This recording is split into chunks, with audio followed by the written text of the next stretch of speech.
आपका साथ नहीं दे सकता, मुकर होकर आवाज नहीं निकाल सकता, उस आदमी के दरवाजे पे स्वागत सत्कार करने हम लोग 1,000 की संख्या में जाके धूप में खड़े रहते हैं, वहां पानी भी नहीं क्यों जाते?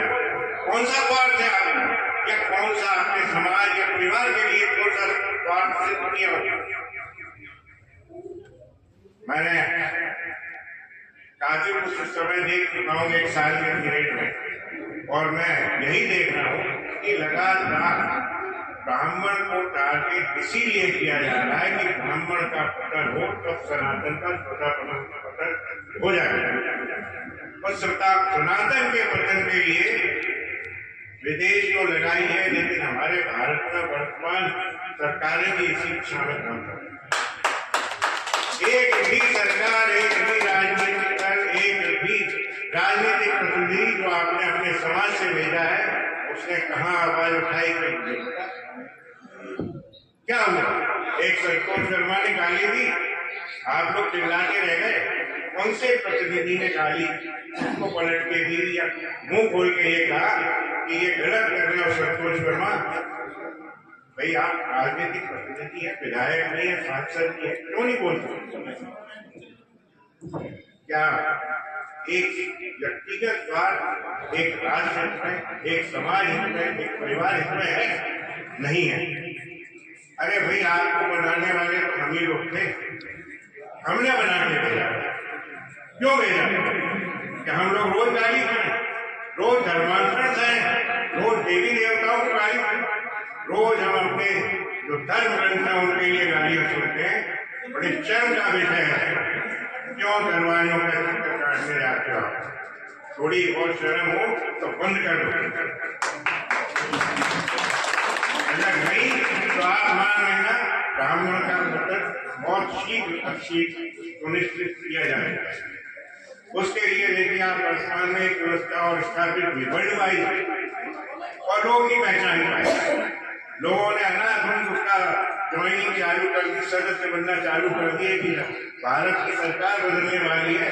एक कॉकरोच पार्टी का उदय हुआ 5 दिन में, मैं समझता हूँ लगभग 10 लाख ब्राह्मण उससे जुड़े। ये नहीं खोजा कि ये है क्या?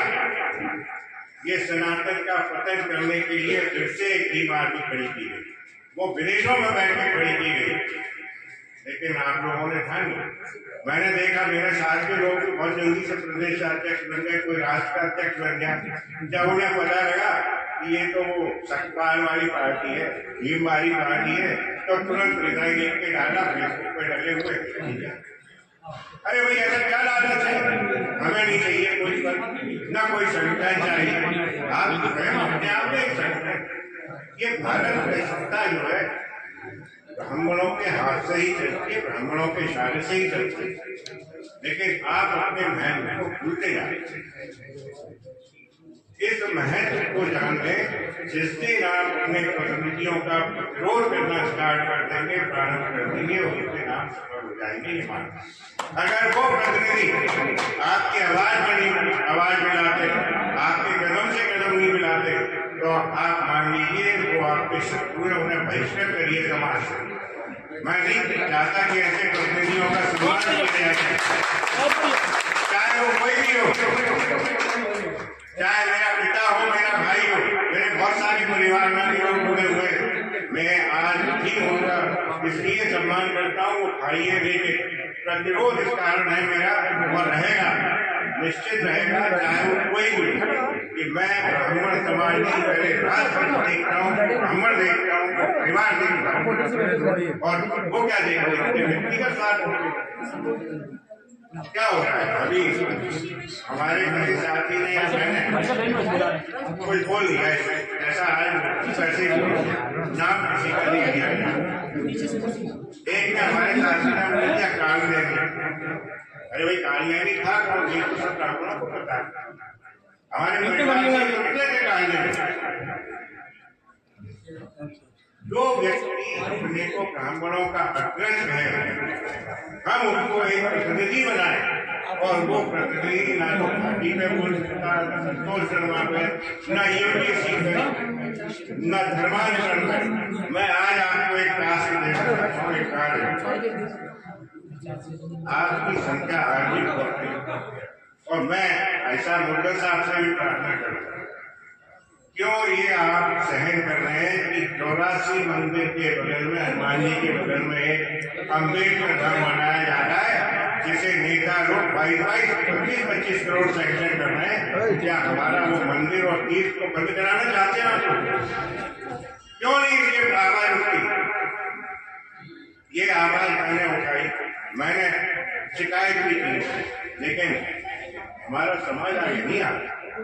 वो चाहता है कि वो तीर्थ स्थान ही बंद हो जाए, जहाँ मां लक्ष्मी विराज नहीं है, यहाँ पर हनुमान जी विराज रहे। कितने सालों से चले आ रहा है, कोई भी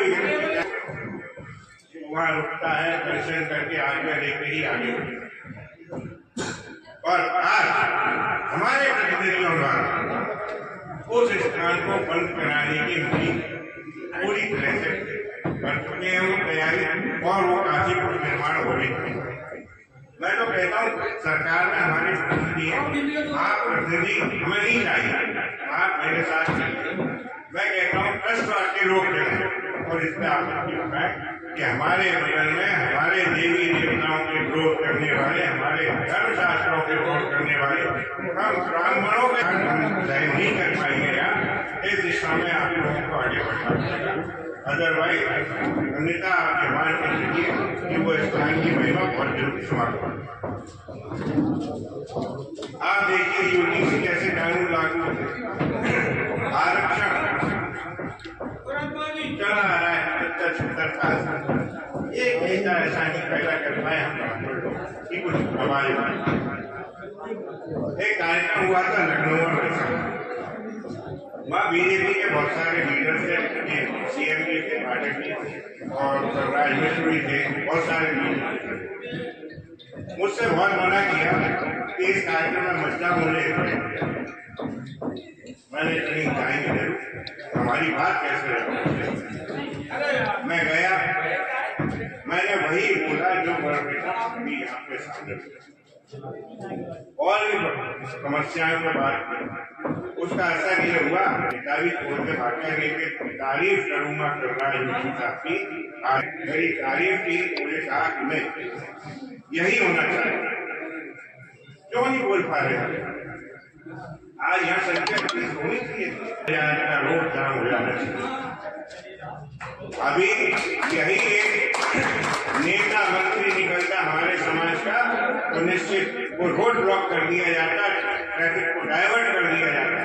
जहाँ हम समूह बनाने, संगठन बनाने कैसे बनेंगे ये संगठन? 10 लाख ब्राह्मण संगठन होंगे पूरे हिंदुस्तान में, दिल्ली भी आ गया। अभी हमने इसके वैकल्पिक व्यवस्था में कोई राजनीतिक नहीं, हमने कहा एक विकल्प देना राष्ट्र के लिए जरूरी है, देश के लिए कोई राजनीतिक संगठन नहीं है, उसमें आगे सब लोग मिले। तो अभी हमारे पास लगभग 110 सहमति संगठनों के, ब्राह्मण संगठनों के, छोटे छोटे राजनीतिक दलों के, और हमारे गजेंद्र भाई साहब ने हमारे साथ में मिलकर काम करना स्वीकार भी किया। तो ये संगठन अलग अलग दिशाओं में काम क्यों कर रहे हैं? वाईएम का एक संगठन क्यों नहीं बन सकता? 4 2 परिश्रम रैलियां निकाली, चीजों को खत्म नहीं कर पाएंगे। आप आपस में ही लड़ते रह जाएंगे, कैसे कैसे लगातार सनातन का अपमान, पतन, वो सेंटर किस हद तक गिरेंगे हम लोग? अरे ब्राह्मण तो वो है, शास्त्र भी पढ़ाए, उनमें शास्त्र का ज्ञान भी है और शस्त्र का ज्ञान भी दिया है। हमें आज आवश्यकता है सभी सामान्य वर्ग सवर्णों को साथ मिलकर चलने की। ऐसा नहीं है कि हम अकेले ब्राह्मण, लेकिन हाँ संताओं को गिरा तो जरूर सकता है, ये निश्चित बात है।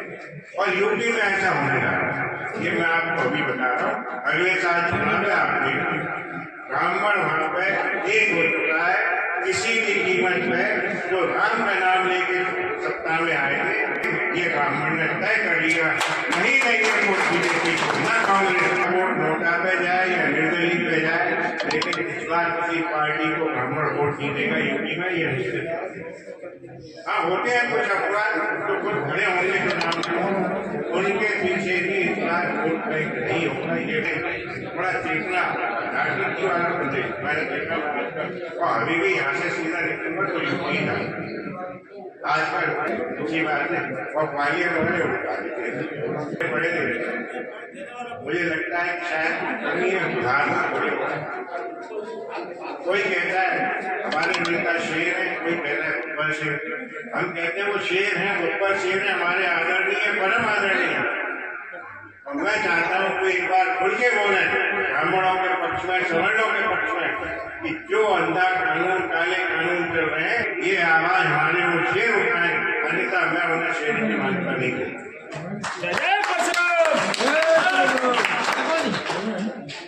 आप देखिए, एक छत्तीसगढ़ में अभी एक एग्जाम्पल, एक इनामी का उपाध्याय, उसने सोशल मीडिया में अम्बेडकर के बारे में कुछ लिखा, केस दर्ज हुआ, FIR हुई, जेल चली गई, जमानत। काफी आक्रोश आया पूरे देश में। उसी घटनाक्रम पर मैंने सुबह भी बात की, कल भी बात की SBI से कि एक ही घटना के लिए आप उसको दोबारा अरेस्ट कर सकते। हाँ, अभी पुलिस प्रशासन ने कहा है कि देख रहे साहब, हमें नॉलेज नहीं थी। मैंने कहा पूरे देश में आग लगी थी और आपको नॉलेज नहीं थी। एक FIR उसकी हो चुकी है, वो जेल से छूटा ही, और दूसरी FIR आपने ये कौन कर रहा है? ये प्रशासन कितने दबे हुए, कुचले हुए महसूस कर रहे हैं। सिर्फ उन्हें इसको वो नीले वोट देखना है, हमारे जेब में रख के घूमते हैं। वो कहते हैं हमारी जेब में है भगवा वोट, हमें तो नीला वोट चाहिए। नीला वोट कभी मिलेगा नहीं। इस कारण ही अब सत्ताओं का पतन सुनिश्चित है। आप देखिए SC/ST एक्ट, मेरे ऊपर भी 8-10 FIR है पूरे देश में। और मैं भारतीय दृष्टि से ही जाऊँ, अभी एक आदमी जमाने चालू है। मैंने कहा चलो दूसरे प्रदेश में बंद होंगे, तो ग्वालियर वाले कुछ ठीक है वहाँ बंद हुआ, क्योंकि यहाँ बंद हुआ था तो एक रैली निकाली गई। उस रैली में कहा गया, हमारे जनप्रतिनिधि थे, मैं कहा गया कि इसके खिलाफ को देश का मुकदमा लगाओ, NSA लगाओ और जेल से निकले। ईश्वर की कृपा थी, कुछ पूर्वजों का, हमारे बड़े भाइयों का ऐसा आशीर्वाद था जब निकल आए और आपके भी। लेकिन हम अब रुकेंगे नहीं, न थमेंगे, चाहे हमारी जान चली जाए, यह निश्चित बात है। और हम कोई चुनाव नहीं करेंगे, हम चुनाव बनाएंगे, चाहे निर्दलीय करे, लेकिन निर्दलीय जिताने की शक्ति ब्राह्मण में है, रही है और जिताया है हमेशा। मत डरो, मत जाओ किसी ऐसे प्रतिनिधि के पास जो प्रतिनिधि आपकी आवाज नहीं उठा सकता। वो आपका प्रतिनिधि हो ही नहीं सकता, वो आपके परिवार का मुखिया नहीं हो सकता कभी। वो सिर्फ अपने व्यक्तिगत स्वार्थ से करता है। हमें चैलेंज हुआ, एक अभी मैंने सुना कि माँ का दूध किया, मैंने कि भाई माँ का दूध सबने किया, मेरी माँ और आपकी माँ एक रहा। मैं हर माँ का, हर स्त्री प्रति और सनातन मैं, लेकिन उस चैलेंज को भी स्वीकार करता हूँ कि उस चैलेंज के कारण आगामी जो उपचुनाव आ रहा है, उस चुनाव में एक हमारा निर्दलीय प्रत्याशी खड़ा होगा, चाहे अंजाम कुछ भी हो। हम अब सवर्ण का वोट और ब्राह्मण का वोट उस निर्दलीय को दिलवाएंगे, अंजाम, और वो मौका बहुत शीघ्र हमें मिलेगा। तो आप भी उसमें सहयोग करें। अभी हमारे भैया ने कहा, कोई ने कहा कि दुर्भाग्य का विषय है, लाइट चली गई। मैंने कहा इसी कारण हम बड़े लिखाजी हैं। अरे भाई, धूप में पसीना बहाने नेताओं के दरवाजे पर चले जाते हैं, यहाँ बैठ के भाषण सुनने में। लाइट चली गई, पसीना आ रहा है, जब वोट मांगते हैं उनके साथ साथ जाके या नारे लगाते हो जय हो, तब कहीं पसीना निकलता, तब नहीं निकलता। अभी देखा मैंने कुछ दिन पहले लाइन लगी हुई थी, रैलियां निकल रही थी। अरे इतनी तो अच्छी रैली भगवान परशुराम भी नहीं निकाल पाया, काय के ब्राह्मण है। चरण वंदना में विश्वास है आपको, क्या ले लो आप? अपना पाओगे, सनातन को पतन करवा दोगे आप। अगर ऐसे ही लोकसभा में कितने सवर्ण हो, 90, 90 सवर्ण में से किसकी आवाज है? किसी की नहीं। यूपी में डिप्टी सीएम पाठक साहब एक उदाहरण देता हूँ, वहां के लोग गए उनके घर और क्या लेके गए? हमारे संस्कार और संस्कृति के अनुसार शंख और फजीरे और वो लेके गए।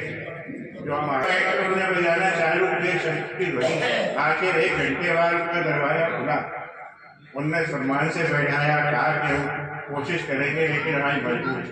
अरे त्याग दो ऐसी मजबूरी, आ जाओ हमारे नेता बनो, आगे चलो, हम आपके साथ हैं। कठिनाई आएगी तो हम अपनी छाती पहले लाएंगे, आपको बाद में लाएंगे। आप आइए तो कोई तो ऐसा निकल के आए।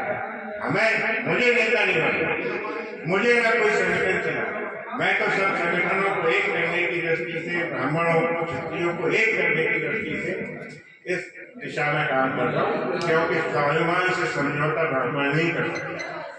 और जिसने स्वाभिमान से समझौता की स्वीकार कर ली, जिसने माँ बेटियों के लिए गाली स्वीकार कर ली, जिसने देवी देवताओं के लिए गाली स्वीकार कर ली, मैं उसे ब्राह्मण की मान्यता नहीं देता। क्षमा चाहता हूँ। तो बाकी लेक्चर तो बाद में होगा कभी, क्योंकि बहुत सारे भक्त हैं और मेरे को बुलाने, समय देने सबको मैं इसका हृदय से धन्यवाद ज्ञापित